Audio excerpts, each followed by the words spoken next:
Uningá, que o futuro é aqui.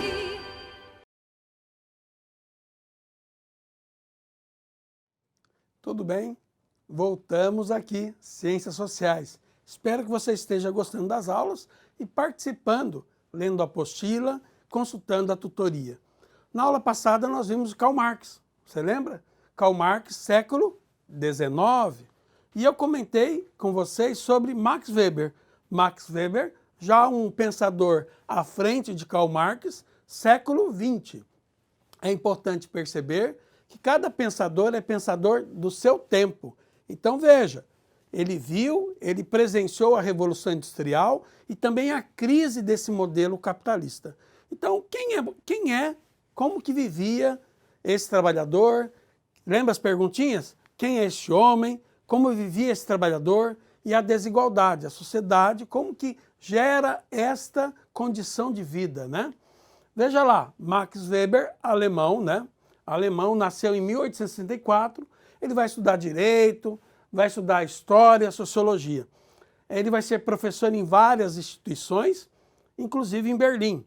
E ele vai desenvolver o estudo das religiões. A base do pensamento dele, em boa parte, está focada para a sociologia das religiões.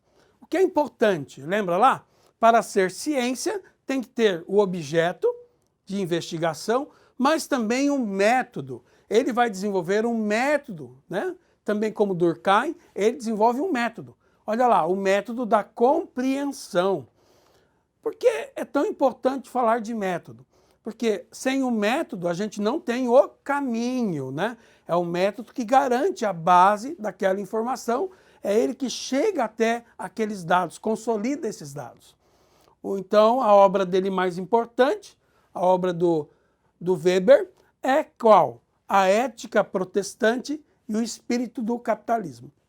Nesta obra, o Max Weber ele está apontando algumas ideias que outros autores não apontavam. Ele vai criticar dizendo que só pelo aspecto econômico nós não conseguimos dar conta de explicar a sociedade e o homem. Ele elenca, né? Levanta outros elementos que até então não estavam sendo apresentados, investigados. Então ele apresenta uma comparação. Ele começa a comparar a sociedade, os grupos, para buscar, através dessa comparação, informações que possam garantir aquele valor, aquela cultura, a explicação daquela sociedade, daquele modelo, né? Então esse método comparativo, até hoje nós utilizamos muito na sociologia, né? Ele é muito utilizado nas ciências. Além do método comparativo, nós também temos um método compreensivo. Ou seja, além de comparar, é necessário compreender, né? Ou seja, essa conexão que existe, quando fala em conexão, essas relações, como que elas são conexas, né? E qual é o sentido dessa conexão para a sociedade, para a ação social. Então essa palavra ação social ou tipos ideais é muito importante na obra do Max Weber. Max Weber, então ele acha que os tipos ideais, esse modelo weberiano, é que vai garantir a compreensão, né, do que ele vai chamar depois de atores sociais. Presta atenção, esse autor é do século XX, então é muito mais complexa a abordagem dele, talvez, para você. É porque ele está trazendo elementos, novos elementos, além daqueles que já existiam nos outros pensadores. Então, olha lá, a ação, ele divide em 4. Ação tradicional, ação efetiva, ação racional com relação a valores e ação racional com relação a fins.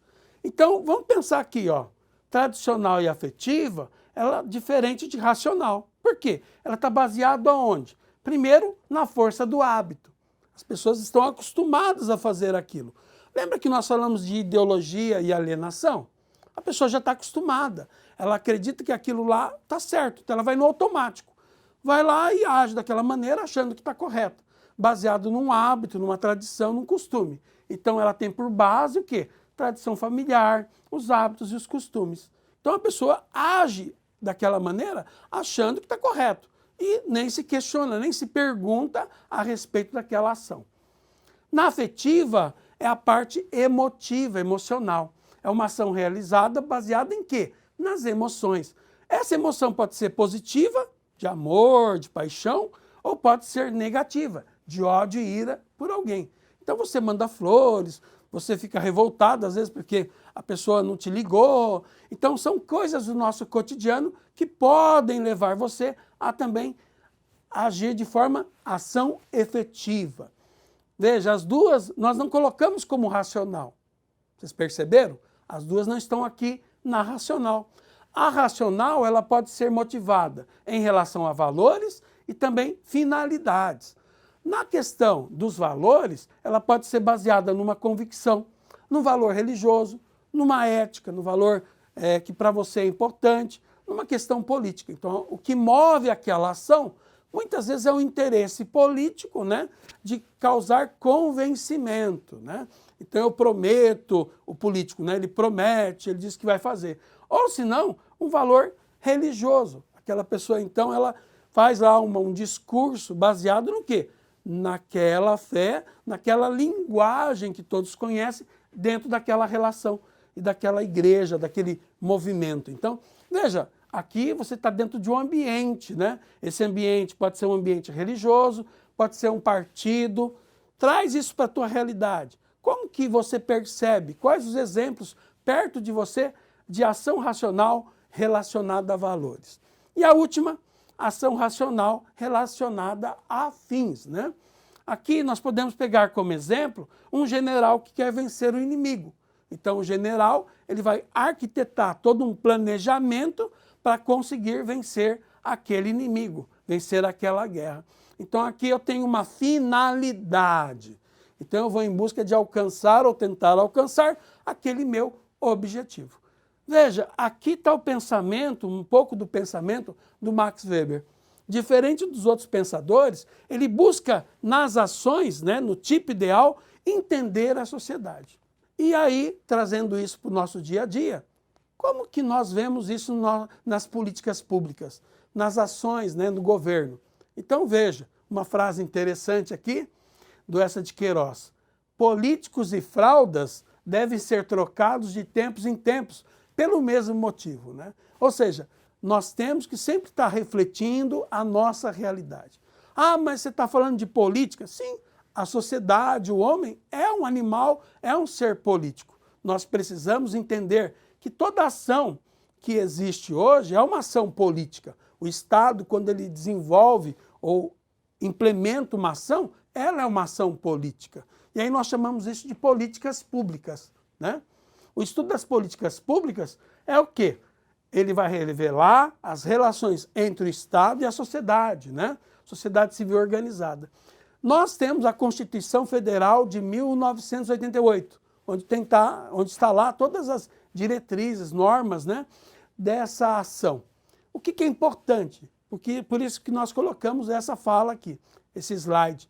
É necessário uma participação direta, né? É necessário que você realmente busque, fiscalize, entenda como é que funciona, como que age essa máquina, como essa máquina política funciona. E para isso é necessário participar. Participar como? Como fiscalizando, olhando, acompanhando a máquina ou as ações do governo, né, das políticas públicas. Olha que interessante esse slide. Nós temos os conselhos municipais de saúde. Já ouviu falar dos conselhos municipais? Toda ação hoje ela tem como aporte, né, o conselho municipal. O que significa o conselho municipal? O conselho municipal vai eleger representantes da sociedade.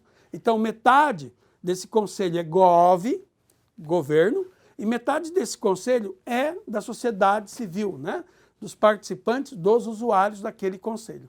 Então, nesses conselhos, o que vai acontecer? Você vai participar de uma audiência, nessa audiência você vai ter direito a voto, você vai ser um delegado escolhido lá, e lá você vai dialogar, negociar, tentar acessar as políticas através do voto, né? Então, por exemplo, o que nós percebemos? É necessária a participação cada vez maior dos grupos mais minoritários, dos grupos mais que estão à margem da sociedade. Então, é necessário que nesses conselhos estejam lá representantes dos grupos dos idosos, da saúde, né? Das mulheres, das crianças, da habitação, aqueles que mais necessitam da ação do governo, das políticas públicas, para a solução ou para a melhoria da sua condição de vida. Veja, não foi sempre assim no Brasil. Um exemplo aqui que nós temos é a mulher. A gente fala do conceito da mulher. A mulher só conseguiu direito a voto em 1932, faz pouco tempo, se você analisar. Só em 24 de fevereiro que a mulher começou a participar e ter direito a voto. Então, nós temos que pensar que nós estamos numa democracia participativa.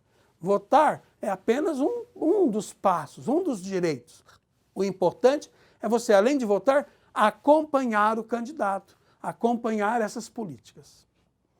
E aí, qual que é a ideia? Para que fazer isso? A ideia é criar uma rede de proteção social que garanta, né, que essas pessoas que estão em situação de vulnerabilidade social sejam atendidas ou melhorem a sua condição de vida nesse nosso Brasil, né?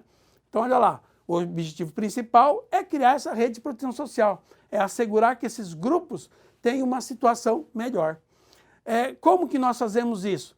Através de políticas públicas, através do SUAS, Sistema Único de Assistência Social. Não sei se você já ouviu falar, é recente ainda, né? O SUAS, e ele vai ter como critério, né, o SUAS, além de critérios etários, né, também ligado à deficiência, à pobreza, à questão de gênero e à discriminação. Ou seja, os grupos mais vulneráveis são aqueles que vão ser protegidos, né? Então, a educação, a saúde, a segurança vai, em conjunto, tentar melhorar as condições dessas populações de rua, vulneráveis, que precisam dessa ajuda, dessa mão amiga do Estado.